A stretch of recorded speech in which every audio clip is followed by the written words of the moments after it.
आइए हम हमारे जीवन में कितने दिन बचे हैं इस उपदेश शीर्षक के अंतर्गत एक साथ परमेश्वर के वचन का अध्ययन करें। आपको क्या लगता है कि आपके जीवन में कितने दिन बचे हैं? कोई कह सकता है क्या मेरे पास जीने के लिए 1 दशक या उससे अधिक समय नहीं बचा है? कोई दूसरा कह सकता है क्या मेरे पास जीने के लिए केवल 5 वर्ष नहीं बचे हैं? या क्या मेरे पास जीने के लिए लगभग 20 वर्ष नहीं बचे हैं? लोग इस तरह से आश्चर्य कर सकते हैं। यदि हमें पता होता कि हमारे जीवन में कितने दिन बचे हैं, उदाहरण के लिए यदि हमें पता होता कि हमारे पास जीने के लिए केवल 1 साल बचा है, तो आज हम इस समय क्या करेंगे? भजन संहिता की पुस्तक के लेखक के द्वारा हमारे जीवन में बचे हुए दिन यानी जीने के लिए हमारे पास कितने दिन बाकी है, उसकी गणना करने की बुद्धि के लिए एक याचिका का रिकॉर्ड है। आइए हम भजन संहिता की पुस्तक अध्याय 90 आयत 11 में परमेश्वर का वचन देखें। तेरे क्रोध की शक्ति को और भय के योग्य तेरे रोष को कौन समझाता है? हमको अपने दिन गिनने की समझ दे कि हम बुद्धिमान हो जाए। हम इस वचन के द्वारा देख सकते हैं कि अधिकांश लोग अपने दिनों की गिनती के बारे में सोचे बिना ही अपना दैनिक जीवन जीते हैं। ऐसे लोग हैं जो केवल इस पृथ्वी पर के जीवन के बारे में ही सोचते हैं, भले ही वे पहले से ही 70 या 80 वर्ष के हैं। दूसरी ओर ऐसे लोग हैं जो स्वर्ग और अनंत दुनिया के बारे में सोचते हैं, भले ही वे केवल 20 या 30 वर्ष के हैं। मैं आपको एक ऐसे शख्स की कहानी बताना चाहता हूं जो जेल में था। जब उसकी पत्नी और बच्चे उससे मिलने आए तो उन्होंने कहा, हमारे पास जीने के लिए बहुत दिन है, तो तुम व्यर्थ क्यों मरोगे? तो आप अपना विश्वास छोड़कर राजा के सामने आत्मसमर्पण करके और उनसे अपने जीवन को बख्शने के लिए कहने का प्रयास क्यों नहीं करते हैं? उसके परिवार ने उसे यह करने की सलाह दी थी। उसने अपनी पत्नी और बच्चे की गिड़गिड़ाहट को देखते हुए एक सवाल पूछा, तुम्हें क्या लगता है कि मैं इस दुनिया में कब तक जी सकता हूं? उसने अपने पति को जवाब देते हुए कहा, मुझे लगता है कि आप और 20 साल या उससे अधिक समय तक जीवित रह सकते हैं। उसने उत्तर दिया, मैं इस पृथ्वी पर केवल 20 और वर्ष जीने के लिए और अंत में अनंत पीड़ा का सामना करने के लिए अनंत जीवन क्यों छोड़ दूं? सभी लोगों, हमें ईमानदारी से विचार करना चाहिए कि हमारे पास जीने के लिए कितने दिन बचे हैं। तब हम इस बारे में बुद्धि प्राप्त कर सकते हैं कि हमारे जीवन का उद्देश्य क्या होना चाहिए और हमें इस पृथ्वी पर कैसे जीना चाहिए। ऐसा करके हम बुद्धिमानी से तैयारी कर सकते हैं। ऐसे लोग थे जिन्होंने अपने विश्वास के जीवन की उपेक्षा की और एक मूर्खतापूर्ण जीवन जिया, जिसके कारण उन्हें परमेश्वर का परित्याग करना पड़ा, स्वर्ग के राज्य को छोड़ना पड़ा और केवल 20 वर्ष प्राप्त करने के लिए अनंत जीवन खोना पड़ा। मैं और कितने साल जीऊंगा? जब पत्नी ने कहा, अपनी इच्छा और अपने विश्वास को राजा के सामने त्याग दो और कृपया उसे बताओ कि तुम गलत थे, उसने उत्तर दिया, 20 वर्ष बहुत ही छोटा समय है। मैं इस पृथ्वी पर अधिक समय के बदले में अनंत काल को कैसे त्याग सकता हूं? इस तरह का विश्वास प्रथम चर्च के सभी सदस्यों के पास था। चूंकि उन्होंने अपना विश्वास नहीं छोड़ा, इसलिए प्रथम चर्च के सदस्यों को गंभीर रूप से उत्पीड़ित किया गया, लेकिन उन्होंने रिहा होना न चाहा। मैं इस पृथ्वी पर और कितने वर्ष जीवित रहूंगा? मैं अपना जीवन किस लिए जीने वाला हूं? हमें अपने जीवन में कम से कम एक बार ऐसा सोचना चाहिए। आइए हम फिर से भजन संहिता की पुस्तक अध्याय 90 पर जाए और आयत 12 को पढ़े। हमको अपने दिन गिनने की समझ दे कि हम बुद्धिमान हो जाए। मान लीजिए कि आपके पास जीने के लिए केवल 20 वर्ष बचे हैं। उन 20 वर्षों का आनंद लेने के लिए आप अपना विश्वास छोड़ देते हैं, परमेश्वर का नबी होना छोड़ देते हैं और उस सुसमाचार मिशन को छोड़ देते हैं जो परमेश्वर ने आपको सौंपा है। उस अवधि के बाद किस तरह का जीवन आपका इंतजार कर रहा होगा। इसलिए भजन संहिता की पुस्तक के लेखक ने हमें सिखाया कि हम अपने दिनों की गिनती करें ताकि हम बुद्धिमान हो सके। सभी लोगों, यह एक बहुत ही महत्वपूर्ण शिक्षा है ना? भले ही मैं किसी और की कहानी का जिक्र न करूं, लेकिन हमें सोचना चाहिए हमारे पास इस पृथ्वी पर जीने के लिए कितने दिन बचे हैं। आज इस समय हमें अपने जीवन के लिए किस प्रकार का चुनाव करना चाहिए। एक क्षणिक जीवन के लिए क्या हम उस अनंत जीवन को त्याग सकते हैं जिसे परमेश्वर ने तैयार किया है, वादा किया है और गारंटी दी है? मैं आपसे एक बार फिर से इस समय से अपने दिनों को गिनने और बुद्धिमान होने के लिए कहता हूं, ताकि आप आत्मविश्वास से अनंत स्वर्ग के राज्य में प्रवेश कर सके। आइए हम दूसरा कुरिन्थियों अध्याय 4 आयत 16 पर जाए।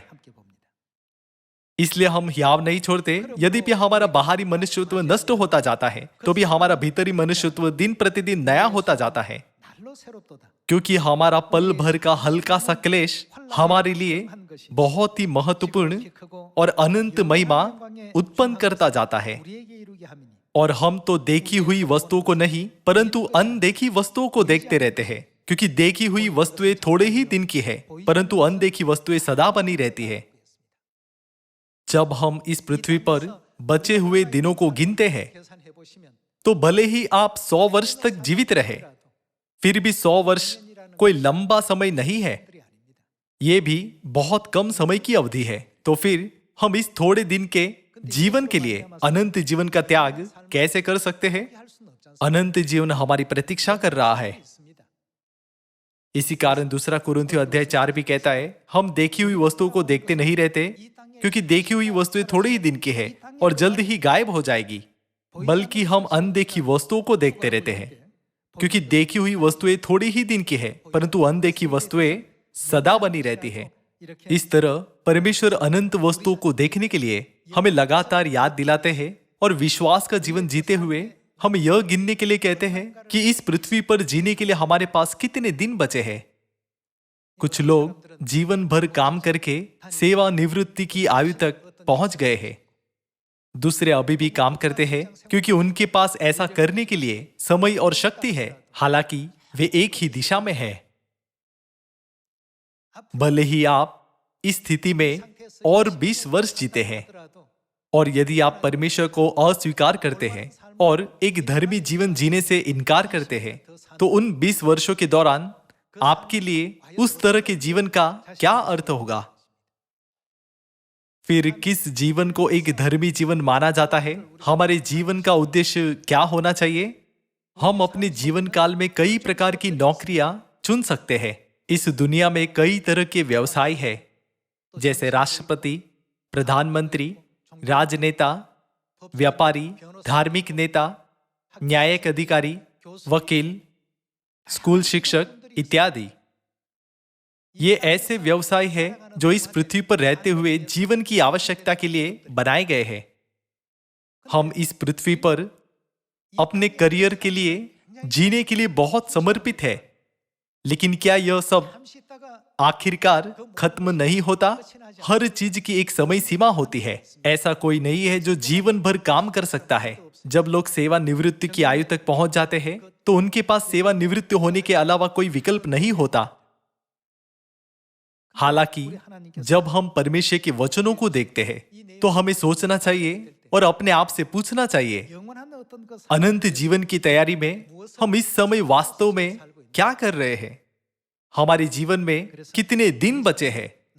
हमें इस तरह की मानसिकता के साथ जीना चाहिए। तब हम समझ सकते हैं और महसूस कर सकते हैं कि परमेश्वर हमें क्यों सिखाते हैं इस पृथ्वी पर क्षणिक समय में व्यस्त न हो, बल्कि वे बनो जो अनंत काल के लिए तैयारी करते हैं, है ना?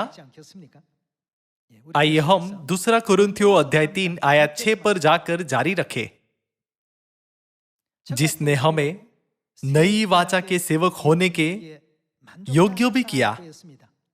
इस आयत में जिसने परमेश्वर को संकेत करता है, इसका अर्थ यह है कि परमेश्वर ने हमें नई वाचा के सेवक होने के योग्य किया, शब्द के सेवक नहीं वरन आत्मा के, क्योंकि शब्द मारता है पर आत्मा जिलाता है। परमेश्वर हमेशा हमें नई वाचा के सेवक बनने के लिए कहते हैं। आज मेरे लंच ब्रेक के दौरान बातचीत के कई विषय थे। जब मैंने अपने एक परिचित के बारे में पूछा तो मैंने खबर सुनी, यह व्यक्ति पहले ही मर चुका है। जब मैंने किसी अन्य व्यक्ति के बारे में पूछा तो मुझे बताया गया वह व्यक्ति भी मर चुका है। मुझे एहसास हुआ कि मैं जिन परिचितों को जानता था वे अब मर चुके हैं। शायद मेरे माता पिता की पीढ़ी में से सभी का निधन हो गया है। उस पीढ़ी के बीत जाने के बाद जब मैंने अपने बचे हुए दिन गिन लिए तो मैंने अपने आप से कहा, अब अगली बारी हमारी होगी। जब मैंने उन लोगों को याद किया जो मर गए तो मुझे स्मरण आया और कहा, यह व्यक्ति बुद्धि से भरा था, वह व्यक्ति बहुत बुद्धिमान था, वे सभी उत्कृष्ट व्यक्ति थे। हालांकि वे अब कहां हैं? उनके भौतिक शरीर भूमि में लौट चुके हैं, लेकिन जो सत्य में थे उन सभी को हमारे स्वर्गीय पिता द्वारा गले लगाया गया था। इस भौतिक जीवन के संबंध में संसार में लोग भी व्यक्त करते हैं कि होशियार होना, अमीर होना या शक्तिशाली होना सभी क्षणिक और अर्थहीन है ना? यह अर्थहीन है। लेकिन जो लोग इस पृथ्वी पर विश्वास का जीवन चले वे सभी अपने पीछे सुंदर और अच्छे फल छोड़ गए। बाकी सब कुछ भुला दिया गया है और अर्थहीन हो गया है। लेकिन उन्होंने अपने जीवन काल में जो फल परमेश्वर की बाहों में लाए हैं वे अभी भी सत्य में हैं। जब मैंने उनके फलों को देखा तब मैंने सोचा कि परमेश्वर हमें सुसमाचार का प्रचार करने के लिए क्यों कहते हैं। मुझे एक बार फिर वह कारण स्मरण आया। जब हम दूसरा कुरिन्थियों अध्याय 3 को देखते हैं तो यह कहता है, जिसने हमें नई वाचा के सेवक होने के योग्य किया है। इस पृथ्वी पर कई पेशे हैं और ज्यादातर लोग एक क्षणिक जीवन को जीने के लिए केवल अपने करियर के लिए खुद को समर्पित करते हैं, लेकिन जो अनंत है उसके लिए प्रयास करने का अवसर वे क्यों नहीं लेते? आइए हम मरकुस अध्याय 16 पर जाकर परमेश्वर के वचनों के साथ जारी रखें। आइए हम मरकुस अध्याय 16 आयत 15 देखें। और उसने उनसे कहा, तुम सारे जगत में जाकर सारी सृष्टि के लोगों को सुसमाचार प्रचार करो। सारी सृष्टि के लोगों को सुसमाचार का प्रचार करो का अर्थ है संसार के सभी लोगों को सुसमाचार का प्रचार करना। जो विश्वास करे और बपतिस्मा ले उसी का उद्धार होगा, परंतु जो विश्वास न करेगा वह दोषी ठहराया जाएगा। जब परमेश्वर ने हमें पृथ्वी नामक जगह पर भेजा तो उन्होंने हमें ऐसे कार्यस्थल पर भेजा जहां हम इस प्रकार का कार्य करते हैं। चूंकि उन्होंने हम सभी को इस संसार यानी हमारे कार्यस्थल में भेजा है जहां हम सभी लोगों को सुसमाचार का प्रचार करते हैं, तो हम तब तक आराम नहीं कर सकते जब तक कि यह मिशन पूरा नहीं हो जाता। क्या यह नहीं लिखा है कि जब हम अनंत स्वर्ग में जाएंगे तो हम सदा सर्वदा के लिए विश्राम करेंगे? इसलिए परमेश्वर कहते, तुम सारे जगत में जाकर सारी सृष्टि के लोगों को सुसमाचार प्रचार करो। जो विश्वास करे और बपतिस्मा ले उसी का उद्धार होगा, परंतु जो विश्वास न करेगा वह दोषी ठहराया जाएगा। चाहे हम स्कूल में शिक्षक हो या अपने कार्यस्थलों पर कर्मचारी हो, हमें कभी भी परमेश्वर का हाथ नहीं छोड़ना चाहिए। हमें प्रचार के द्वारा परमेश्वर की इच्छा को वितरित करना जारी रखना चाहिए। जो लोग इस पृथ्वी पर अमीर भी है उनके मरने पर सब कुछ बेकार हो जाता है, बल्कि ऐसे कई मामले हैं जहां वे अपने पीछे जो विरासत छोड़ गए हैं वह परिवार के लालच के कारण उनके पारिवारिक संबंधों को तोड़ सकता है। लेकिन परमेश्वर ने हमें संसार में जाने और सभी मानव जाति को सुसमाचार का प्रचार करने का मिशन दिया है। हमें इस मिशन की उपेक्षा नहीं करनी चाहिए जो हमें अनंत काल की ओर ले जाता है ना? हमारे जीवन में कितने दिन बचे हैं? समय ही एकमात्र मुद्दा नहीं है। हमें इस बात की चिंता करनी चाहिए कि हमें अपने बचे हुए दिन कैसे जीने चाहिए। मेरा मानना है कि इस तरह के सवाल का जवाब देने के लिए समझदारी जरूरी है। आइए हम दूसरा तिमुथियुस अध्याय 4 आयत 1 देखें। परमेश्वर और मसीह यीशु को गवाह करके जो जीवितों और मरे हुओं का न्याय करेगा और उसके प्रकट होने और राज्य की सुधि दिलाकर मैं तुझे आदेश देता हूं कि तू वचन का प्रचार कर, समय और असमय तैयार रह, सब प्रकार की सहनशीलता और शिक्षा के साथ उलाहना दे और डांट और समझा, क्योंकि ऐसा समय आएगा जब लोग खरा उपदेश न सह सकेंगे, पर कानों की खुजली के कारण अपनी अभिलाषाओं के अनुसार अपने लिए बहुत से उपदेशक बटोर लेंगे और अपने कान सत्य से फेर कर कथा कहानियों पर लगाएंगे। पर तू सब बातों में सावधान रह, दुख उठा, सुसमाचार प्रचार का काम कर और अपनी सेवा को पूरा कर। जब आप आयत 6 पढ़ते हैं तो वहां एक दृश्य है जहां प्रेरित पौलुस ने भी अपने जीवन के बचे हुए दिनों की गिनती की, क्योंकि अब मैं अर्घ के समान उंडेला जाता हूं और मेरे कुछ का समय आ पहुंचा है। इस आयत में मेरे कुछ का समय का अर्थ है कि इस संसार को छोड़ने का समय निकट है। उसने उस समय अपने जीवन के दिनों को गिन लिया था। आइए हम आयत 7 के साथ जारी रखें। मैं अच्छी कुश्ती लड़ चुका हूं, मैंने अपनी दौड़ पूरी कर ली है, मैंने विश्वास की रखवाली की है। भविष्य में मेरे लिए धर्म का वह मुकुट रखा हुआ है जिसे प्रभु, जो धर्मी और न्यायी है, मुझे उस दिन देगा, और मुझे ही नहीं वरन उन सबको भी जो उसके प्रकट होने को प्रिय जानते हैं। जब प्रेरित पौलुस ने अपने जीवन के बचे हुए दिनों की गिनती की तो उसने जाना कि पृथ्वी पर उसका समय समाप्त होने पर है। यदि उसे जेल से बाहर निकालकर ले जाते तो उसे जल्दी ही मार दिया जाता। अपने बीते जीवन पर विचार करते हुए उसने उन दिनों की गिनती की जो उसके पास जीने के लिए बचे थे। बेशक यदि प्रेरित पौलुस ने यीशु पर विश्वास करने से इनकार किया होता तो उसे रिहा किया जा सकता था। हालांकि सभी संत अपने विश्वास को नकार कर मृत्यु से बचने को तैयार नहीं थे। किस एहसास के कारण उनके पास ऐसा दृढ़ विश्वास था? इस पृथ्वी पर हमारे जीवन के समय की लंबाई और उस दुनिया में हमारे जीवन के समय की लंबाई के बीच एक अतुलनीय रूप से बड़ा अंतर है, जिसकी परमेश्वर ने प्रतिज्ञा की है और हमारे जाने के लिए तैयार किया है। इसलिए भजन संहिता का लेखक कहता है, हमें अपने जीवन के दिनों की गिनती करने की बुद्धि दे। सभी लोगों, यदि आपके पास केवल एक सप्ताह बचा है, एक महीना बचा है या एक वर्ष बचा है, तो आप क्या करेंगे?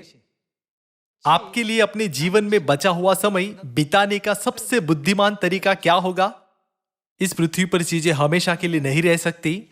ऐसा कुछ भी नहीं है जो आप हमेशा के लिए कर सकते हैं, और आप भी इस पृथ्वी पर हमेशा के लिए नहीं रह सकते। आप इस पृथ्वी पर कितने भी अनुभवी या शक्तिशाली क्यों न हो, आपका समय आने पर आप इस पृथ्वी को छोड़ देंगे। क्या जीवन इसी तरह काम नहीं करता है? इसलिए भजन संहिता अध्याय 90 कहता है, हमारे सब दिन परमेश्वर के क्रोध में बीत जाते हैं। अच्छा होगा यदि हम अपना जीवन परमेश्वर को प्रसन्न करने में व्यतीत करें, लेकिन दुर्भाग्य से जब हम सभी मनुष्य के जीवन को देखते हैं तो उनमें से अधिकांश ऐसे जीवन में डूबे रहते हैं जो परमेश्वर के क्रोध को भड़काता है। आइए हम भजन संहिता की पुस्तक अध्याय 90 आयत 9 पर जाकर इस बात की पुष्टि करें। भजन संहिता अध्याय 90 आयत 9, क्योंकि हमारे सब दिन तेरे क्रोध में बीत जाते हैं, हम अपने वर्ष शब्द के समान बिताते हैं। कितना अच्छा होता अगर हमारे सब दिन परमेश्वर के आनंद में बीत जाते। हालांकि बाइबल कहती है हमारे सब दिन परमेश्वर के क्रोध में बीत जाते हैं। क्योंकि हमारे सब दिन तेरे क्रोध में बीत जाते हैं, हम अपने वर्ष शब्द के समान बिताते हैं। हमारी आयु के वर्ष 70 तो होते हैं, और चाहे बल के कारण 80 वर्ष भी हो जाए तो भी उनका घमंड केवल कष्ट और शोक ही शोक है। वे 70 या 80 वर्ष भी बहुत जल्दी बीत जाते हैं। वह जल्दी कट जाती है और हम जाते रहते हैं। समय बहुत ही जल्दी बीत जाता है। बाइबल कहती है हमारे सब दिन परमेश्वर के क्रोध में बहुत जल्दी बीत जाते हैं। इसका अर्थ यह है कि लोग परमेश्वर की इच्छा को कार्य में लाने के द्वारा परमेश्वर को प्रसन्न करने में अपने दिन नहीं बिताते। इसके बजाय वे इस पापमय संसार में सांसारिक सुखों की खोज में अपने दिन बिताते हैं, अपना सारा जुनून इस पृथ्वी पर की चीजों में लगाते हैं और अपना पूरा जीवन अस्थायी चीजों के लिए समर्पित करते हैं। इसलिए हमें उन्हें जगाना चाहिए। प्रचार संसार के लोगों को इस तथ्य के प्रति जागरूक करना है कि केवल इस भौतिक दुनिया का ही अस्तित्व नहीं है जो अस्थायी है और जल्दी ही गायब हो जाएगी, बल्कि अनंत दुनिया स्वर्ग के राज्य का भी अस्तित्व है। इसी कारण परमेश्वर हमें समय और असमय प्रचार करने की आज्ञा देते हैं। आइए हम इस पृथ्वी को कार्यस्थल के रूप में माने जहां हम काम करने आए हैं। यह पृथ्वी एक कार्यस्थल है, आराम करने की जगह नहीं है। फिर हम कहां आराम कर सकते हैं? स्वर्ग हमारा विश्राम स्थल है। स्वर्ग हमारा विश्राम स्थल है और पृथ्वी हमारा कार्यस्थल है। जब हम इस पृथ्वी पर लगन से काम करते हैं तो हम परमेश्वर को प्रसन्न कर सकते हैं। इस प्रकार हमारे दिन परमेश्वर के आनंद में बीत सकते हैं। हम ईसाइयों को पहले समय की विभिन्न अवधारणाओं में स्वर्ग में का समय और पृथ्वी पर के समय के बीच अंतर करना चाहिए। हमें यह कभी नहीं भूलना चाहिए कि इस पृथ्वी पर के वर्ष केवल क्षणिक है। जब हम इसे भूल जाएंगे उस क्षण बुद्धि नष्ट हो जाएगी। जब हम इसे भूल जाएंगे उस क्षण विश्वास लुप्त हो जाएगा। जब हम इसे भूल जाएंगे उस क्षण हम इस संसार में शैतान के बहकाव में आ जाएंगे और उसी क्षण हमारे विश्वास का घर ढह जाएगा। प्रथम चर्च के अधिकांश सदस्यों ने इसी तरह की मानसिकता के साथ अपना जीवन जिया। इस युग में हमें भी प्रतिदिन इस तरह के विश्वास के साथ स्वर्ग के राज्य को देखने के लिए अपनी आत्मिक आंखें खोलनी चाहिए। अन्यथा हम परमेश्वर के विरुद्ध कुड़कुड़ाने, परमेश्वर से दूर हो जाने और यहां तक कि इस पृथ्वी पर जीवन की कठिनाइयों के कारण अपना विश्वास भी त्यागने के लिए बाध्य है। सभी लोगों, हमें इस पृथ्वी पर अपने भौतिक जीवन के लिए परमेश्वर पर विश्वास नहीं करना चाहिए। क्या हमारा अंतिम गंतव्य स्वर्ग का राज्य नहीं है?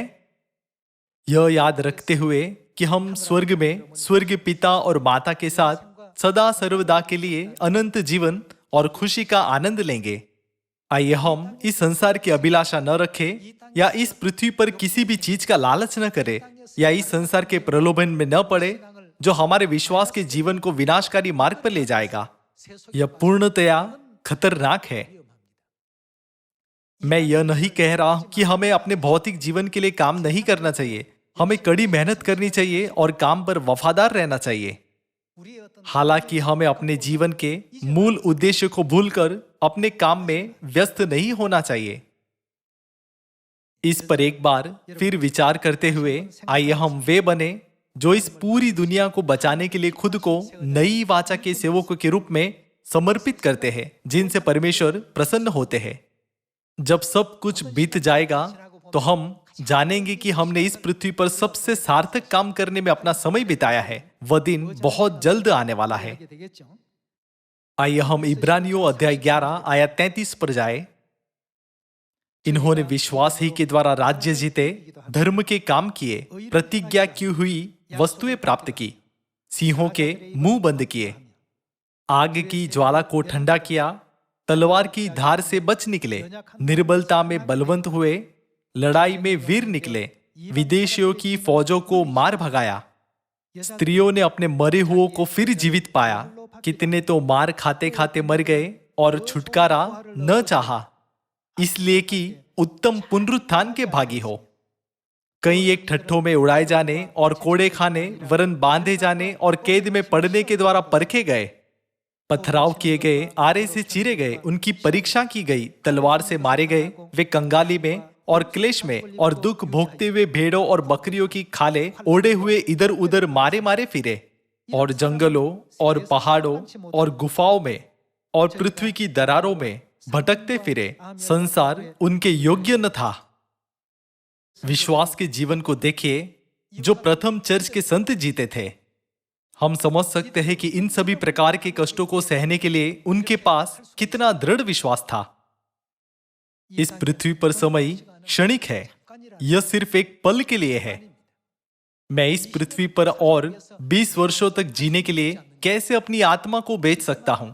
सीधे शब्दों में कहे तो हम स्वर्ग के राज्य के जीवन को कैसे त्याग सकते हैं? ऐसी मूर्खता कौन कर सकता है? भले ही एक सम्राट जैसा कोई महान अधिकारी वाला व्यक्ति हमें परमेश्वर पर विश्वास करने से रोकने की कोशिश करता है, क्या हम कभी यह कह सकते हैं मैं अब परमेश्वर पर विश्वास नहीं करूंगा? हम ऐसा नहीं कह सकते, है ना? भले ही उन्हें बुरी तरह से उत्पीड़ित किया गया, लेकिन उन्होंने छुटकारा न चाहा। भले ही उनका मजाक उड़ाया गया, कोड़े मारे गए, जंजीरों में जकड़ा गया और उन्हें जेल में डाला गया, फिर भी उन्होंने इन कष्टों को कुछ भी नहीं माना। सभी लोगों, सभी संतों का विश्वास इस युग में भी एक उदाहरण के रूप में हमारे हृदय में अंकित होना चाहिए। इसे अपने हृदय में अंकित करने के लिए हमें खुद से यह पूछकर अपने दिनों की गिनती करनी चाहिए कि हमारे जीवन में कितने दिन बचे हैं। किसी के पास 10 वर्ष बचे हो सकते हैं, किसी के पास 20 वर्ष बचे हो सकते हैं और किसी के पास अब भी 30 वर्ष बचे हो सकते हैं। लेकिन हम सियोन की संतानों को परमेश्वर को कभी नहीं छोड़ना चाहिए, अपने विश्वास को त्यागना नहीं चाहिए और 20 या 30 साल और जीने के लिए स्वर्ग के राज्य को नहीं छोड़ना चाहिए। ऐसी मूर्खतापूर्ण बात हमारे साथ कभी नहीं होनी चाहिए, है ना? जब हम सत्य को प्राप्त करने से पहले संसार में थे, तब हमें यह नहीं पता था कि हम अपना जीवन कैसे व्यतीत करें। लेकिन अब क्या आप हर दिन परमेश्वर के वचनों के द्वारा नहीं सुन रहे और सीख रहे कि स्वर्ग के राज्य में कैसे रहना है और इस दुनिया में कैसे रहना है? आइए हम वह बने जो आत्मिक दुनिया के लिए जीने में सक्षम है। यदि हम इस तरह से जीने का फैसला करते हैं तो बाइबल कहती है कि हमें अपना क्रूस स्वयं उठाना होगा और दुख से भरा जीवन हमारे साथ रहेगा। लेकिन यह भी लिखा है कि इस समय के दुख और क्लेश उस महिमा के सामने जो हम पर प्रकट होने वाली है कुछ भी नहीं है। आइए हम रोमियो अध्याय 8 पर जाए। अध्याय 8 आयत 16। आत्मा आप ही हमारी आत्मा के साथ गवाही देता है कि हम परमेश्वर की संतान है, और यदि संतान है तो वारिस भी, वरन परमेश्वर के वारिस और मसीह के संगी वारिस है, कि जब हम उसके साथ दुख उठाए तो उसके साथ महिमा भी पाए। क्योंकि मैं समझता हूं कि इस समय के दुख और क्लेश उस महिमा के सामने जो हम पर प्रकट होने वाली है कुछ भी नहीं है। इसलिए भले ही प्रथम चर्च के संतों को कठोर दंड दिया गया था, लेकिन उन्होंने छुटकारा न चाहा। भले ही उनका मजाक उड़ाया गया, कोड़े मारे गए और जेल में डाला गया, फिर भी हर तरह के परीक्षण का सामना करते हुए उन्होंने कहा जल्दी ही हम स्वर्ग में जाएंगे। मान ले कि हम परमेश्वर का इनकार करते हैं, अपना विश्वास छोड़ देते हैं और इस पृथ्वी पर और 10 वर्ष और जीवित रहते हैं, वह जीवन हमारे लिए क्या आनंद लाएगा? क्या इससे हमें खुशी मिलेगी? चूंकि उनके पास ऐसा अटूट विश्वास था, इसलिए लिखा है कि संसार उनके विश्वास के योग्य नहीं था। आइए हम कुलुस्सियों के अध्याय 1 पर जाए। अध्याय 1 आयत 22। उसने अब उसकी शारीरिक देह में मृत्यु के द्वारा तुम्हारा भी मेल कर लिया, ताकि तुम्हें अपने सम्मुख पवित्र और निष्कलंक और निर्दोष बनाकर उपस्थित करे। यदि तुम विश्वास की नींव पर दृढ़ बने रहो और उस सुसमाचार की आशा को जिसे तुमने सुना है न छोड़ो, जिसका प्रचार आकाश के नीचे सारी सृष्टि में किया गया और जिसका मैं पौलुस सेवक बना। अब मैं उन दुखों के कारण आनंद करता हूं जो तुम्हारे लिए उठाता हूं, और मसीह के क्लेशों की घटी उसकी देह के लिए अर्थात कलीसिया के लिए अपने शरीर में पूरी करता हूं। प्रेरित पौलुस ने स्वेच्छा से इस तथ्य को स्वीकार किया कि उसे संतों और कलीसिया के लिए प्रतिदिन दुख उठाना पड़ा।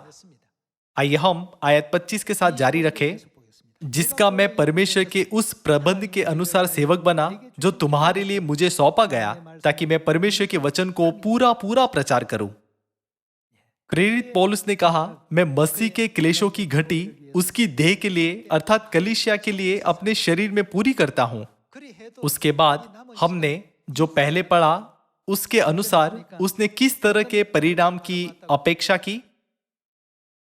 यह कितने आनंद की बात है कि परमेश्वर ने मेरे लिए धर्म का एक अनंत मुकुट तैयार किया है, जो तब मुझे दिया जाएगा जब मैं अपने दुख के जीवन के समाप्त होने के तुरंत बाद स्वर्ग के राज्य में वापस जाऊंगा। सभी लोगों, इस पृथ्वी पर रहते हुए अपने विश्वास को बनाए रखने के लिए हम कितने धन्य हैं। दुर्भाग्य से ऐसे लोग हैं जो इस पृथ्वी पर अपने भौतिक जीवन के लिए अपना विश्वास बेच देते हैं। वे कितने दयनीय हैं। हमें इस क्षणिक जीवन के लिए कभी भी अनंत काल का त्याग नहीं करना चाहिए, है ना? आइए हम दूसरा तिमुथियुस अध्याय 2 आयत 1 पर जाए। इसलिए हे मेरे पुत्र, तू उस अनुग्रह से जो मसीह यीशु में है बलवंत हो जा, और जो बातें तूने बहुत से गवाहों के सामने मुझसे सुनी है उन्हीं विश्वासी मनुष्यों को सौंप दे, जो दूसरों को भी सिखाने के योग्य हो। मसीह यीशु के अच्छे योद्धा के समान मेरे साथ दुख उठा। जब कोई योद्धा लड़ाई पर जाता है तो इसलिए कि अपने भर्ती करने वाले को प्रसन्न करे, अपने आप को संसार के कामों में नहीं फंसाता। इस पद में लिखे परमेश्वर के वचन के अनुसार यह अटल है कि जिन्हें मसीह ने एक अच्छे योद्धा के रूप में चुना है, उन्हें अपने विश्वास के जीवन में चलते हुए कठिनाइयों से गुजरना होगा। हम कैसे वो विश्वास रख सकते हैं जो छुटकारा पाने की कोशिश करने के बजाय सुसमाचार के लिए दंड को गले लगाता है? हमें हमेशा सोचना चाहिए हमारे जीवन में कितने दिन बचे हैं। कठिनाइयों का सामना करने पर यदि हम इस प्रश्न को याद करते हैं और इसके बारे में सोचते हैं तो हमारे पास अपने विश्वास की जांच करने का अवसर होगा जो कमजोर हो सकता है, और हम इसे मजबूत कर सकते हैं। अनंत स्वर्ग का राज्य बहुत निकट आ रहा है।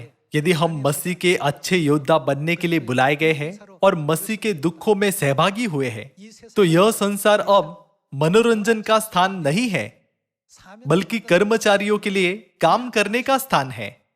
यदि लोग इस कार्यस्थल पर आते हैं लेकिन आराम करते हैं और काम करने के बजाय बेकार समय बिताते हैं, तो वे वही है जो अपना बचा हुआ जीवन परमेश्वर के क्रोध में बिताएंगे।